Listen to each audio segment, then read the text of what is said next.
సంఖ్యను బట్టే కదా గెలిచేది. ఈ సంఖ్యను పెంచేది, ఓట్లు వేసేది ఎవరు? మాదిగోలు కాదా? ఈ గవర్నమెంట్ నిన్నగాకముంటే రావడానికి కారణం మాదిగలు కాదా? ఇదే మోత్కుపల్లి నరసింహులు ఖచ్చితంగా ఈ రేవంత్ రెడ్డి ముఖ్యమంత్రి కావాలి, మాదిగలంతా దళితులంతా ఓట్లేయాలని నినాదం ఇచ్చింది ఈ మోత్కుపల్లి నరసింహులు కాదా? లెక్క లేనితనంగా నా జాతిని దూరం చేయటం ఎంతవరకు సమంజసమని సందర్భంగా నేను అడుగుతా ఉన్నా. ముఖ్యమంత్రి గారు, మేము అలసిపోయినామండి. మీరు పెట్టే అవమానం, ఈ వ్యవస్థలో మాకు జరిగే అవమానాన్ని, అన్యాయాన్ని చక్కదిద్దే స్థితిలో మీరు లేరు. కారణం ఏమిటో మీరే చెప్పాలి. దీనికి కారణం ఏమిటి? నీ వెనుక గొంతులు దవ్వుతున్నారు నల్లి కుట్లోలు ఎవరు చెప్పమంటవా? అరే ఏం మాట్లాడుతున్నావా? నీ గవర్నమెంట్ కూలిపోవడానికి చాలా సిద్ధంగా ఉంది. నువ్వు ఒక్కడ పని చేస్తే కుదరదు కదా. వర్గీకరణకు వ్యతిరేకంగా, వర్గీకరణ అయిన తర్వాత కూడా వ్యతిరేకంగా, దానికి ప్రభుత్వ నిర్ణయానికి వ్యతిరేకంగా మీటింగ్ పెడితే నువ్వేమైనా చేయగలిగావా? ప్రభుత్వ నిర్ణయానికి వ్యతిరేకంగా ప్రభుత్వంలో ఉండినోడు మీటింగ్ పెడితే మీరేమన్నా చేయగలిగారా అని నేను అడుగుతా ఉన్నా. మీరేం చేయలేకపోయారు కదా. తిరిగి మళ్ళీ ఆయనకు మంత్రి పదవి ఇచ్చారు, సంతోషం. ఇంకేం కావాలి వాళ్ళకి చెప్పండి. అదేవిధంగా బట్టి విక్రమార్క వాళ్ళ కుటుంబంలో ఆయన ఫైనాన్స్ మినిస్టరు, అదేవిధంగా ఎలక్ట్రిసిటీ మినిస్టరు, ఇంకేమన్నాయా?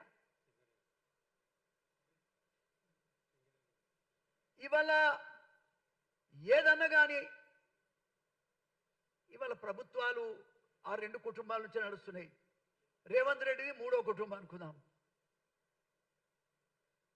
ఇది ఎంతవరకు సమంజసమని నేను అడుగుతా ఉన్నా. గుంతలు కాదయా, అసలు అవినీతి పరులను ఒక్కనన్న నువ్వు తీసేసినవా? ఒక్కడి మీదనన్న నువ్వు యాక్షన్ తీసుకున్నావా?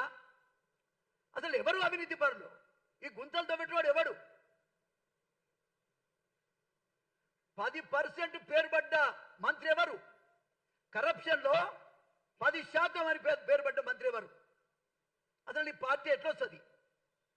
ఇంత అవినీతి, బహిరంగ అవినీతి రాష్ట్రంలో ఏ మూలకెర్రి ఎవరిని అడిగినా ఒక మంత్రి పేరు చెప్తే 10% అనే పేరుంది ఆయన. 10% అంటే ఆయన పేరు చెప్తారు జనం. మరి ఎందుకు నిర్ణయం తీసుకోలేకపోతున్నావు నువ్వు? ఒక వ్యక్తి ఎస్సీ అయితే, బీసీ అయితే, ఓసీ అయితే అవినీతి పరుడు ఎవరైనా తీసేయాల్సిందే. ఎందుకు తీసేయలేకపోతున్నావు? నీకు ముఖ్యమంత్రి పదవే ముఖ్యమా? నీ పదవి ఉండాలన్నా రేపు ప్రజలు నీ ఎంబడి ఉండాలి కదా. ప్రజలు నీ ఎంబడి ఉండాలంటే అవినీతి పరులకు అంతం పలకాలి కదా. ఈ గొయ్యి దవ్వుతున్నాడు ఎవడు? ఇంత అవినీతి పరుడు ఉన్న ప్రభుత్వం ఎట్లా నడుస్తుంది? ప్రజలలో ఏమున్నది నీ గురించి, ఈ గవర్నమెంట్ గురించి? నేనంటా ఉన్నా, ఇవాళ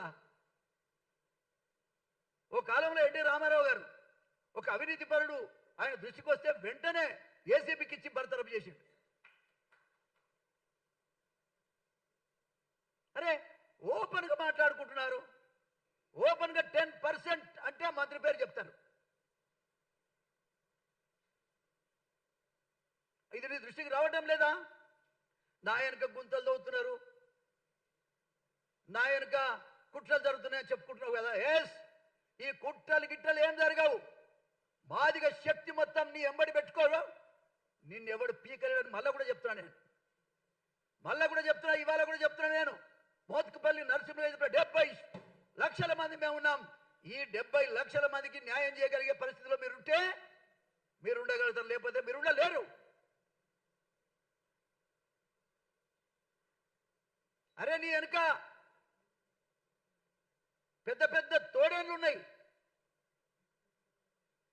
వాటిని పక్కన ఫస్ట్. వాటిని పక్కకు జరిపితే తప్ప నీ గవర్నమెంట్ ఉండలేదు, నువ్వెంత మంచి పని చేసినా సరే.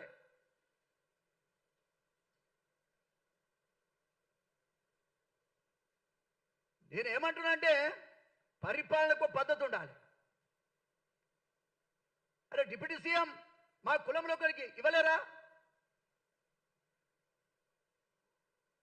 రేపు మళ్ళీ ప్రభుత్వం రావాలంటే మాదిగలు నీకు తోడు ఉండాలి. అందుకే మీరు ఉంచుకున్నా ఉంచుకోకపోయినా, మీరు కాపాడుకున్నా కాపాడుకోకపోయినా బ్రతకగలిగే శక్తి ఈ మాదిగ మహాశక్తి ఇస్తుందని నేను అంటున్నా. రాబోయే కాలంలో 19 సీట్లకు 19 సీట్లు గెలుస్తాం, పోటీ చేస్తాం.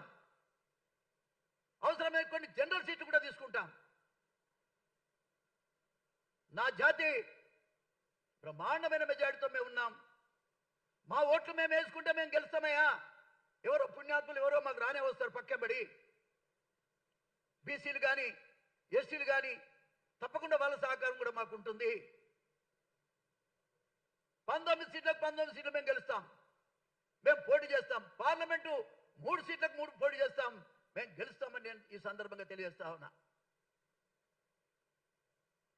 మీరు గుంతలతో పెట్టేవాళ్ళని ఓకే, గుంతలతో పెట్టేవాళ్ళు మేము కాపాడుతాం, రైట్, వాళ్ళ సంగతి ఏంటో మేము చూసుకుంటాం, నిన్ను కాపాడుతాం. మేము చెప్పినట్టు కనీసం మాదిగల మీటింగ్ పెట్టవయా తండ్రి, మాదిగల మీటింగ్ పెట్టి ఈ డిమాండ్స్ను సాల్వ్ చేయమని చెప్పాను. ఈ డిమాండ్స్లో కూడా మేమేమి తప్పుడు డిమాండ్స్ పెట్టుకోలే. ముఖ్యంగా డిమాండ్స్లో మెయిన్గా ఉన్నటువంటి ఏంటిది, జనాభా దామాష ప్రకారం పార్లమెంటు, అసెంబ్లీ, శాసన మండలి సభలలో మాదిగలకు తగిన సీట్లను కేటాయించాలి. మాదిగ స్త్రీలకు కూడా రాజకీయ చట్టసభలలో ప్రాధాన్యత కల్పించాలి. వర్గీకరణ సాధన కొరకు అమరులైన కుటుంబాలకు ప్రభుత్వం ఒక్కొక్క కుటుంబానికి ₹1,00,00,000, అదేవిధంగా ఆర్థిక సాయం, కుటుంబంలో ఒకరికి ఉద్యోగం ఇవ్వాలి. అదేవిధంగా మాదిగ ఎంఆర్పిఎస్లో పనిచేసినటువంటి మరి ఎంతో మంది మీద కేసులు ఉన్నాయి. ఆ కేసులన్నీ కూడా రద్దు చేయాలి. ఈ కేసులలో మన మందకృష్ణ మాదిగ కూడా ఉన్నాడు, ఇప్పటి తిరుగుతూనే ఉండే ఆయన కోర్టులో, సికింద్రాబాద్ కోర్టుకి. అదేవిధంగా మరి ఆ కేసులన్నీ కొట్టేయాలి. హైదరాబాద్లో మాదిగ భవన్ను 10 ఎకరాల్లో నిర్మించాలి. అరే రెడ్లు తీసుకుంటారు, కమ్మోళ్ళు తీసుకుంటారు, వెలమోళ్ళు తీసుకుంటారు స్థలాలు, మాకు ఇయరానే? మాకు ఇయరా? మీ భూములు ఉన్న వాళ్ళే మీరు తీసుకోగా ఏమి లేని వాళ్ళు మాకు ఇయరా? మా జాతికి ఇయరా? మా జాతి ఓ భవనం కట్టుకొని మా కులం యొక్క సంస్కృతిని మేము కాపాడుకోవడానికి ఓ అవకాశం ఇవ్వరా మాకు? మేమేమే పాపం చేసినాం? మిమ్మల్ని అధికారం తేవడమే మేము చేసిన పాపమా అని నేను అడుగుతున్నా. అదే రకంగా మాదిగ ఉద్యోగస్తులకు ఉద్యోగ భద్రత. అరే నేను ఎప్పుడు చూసినా ఏసీబీ వాళ్ళు మాదిగ కులానికి సంబంధించిన ఆఫీసర్లను సతాయిస్తున్నారు. ఏసీబీ వాళ్ళు మొత్తం కూడా మాదిగ ఉద్యోగస్తుట్టే కేసులు పెట్టి రకరకాల అరెస్ట్ చేస్తున్నారు.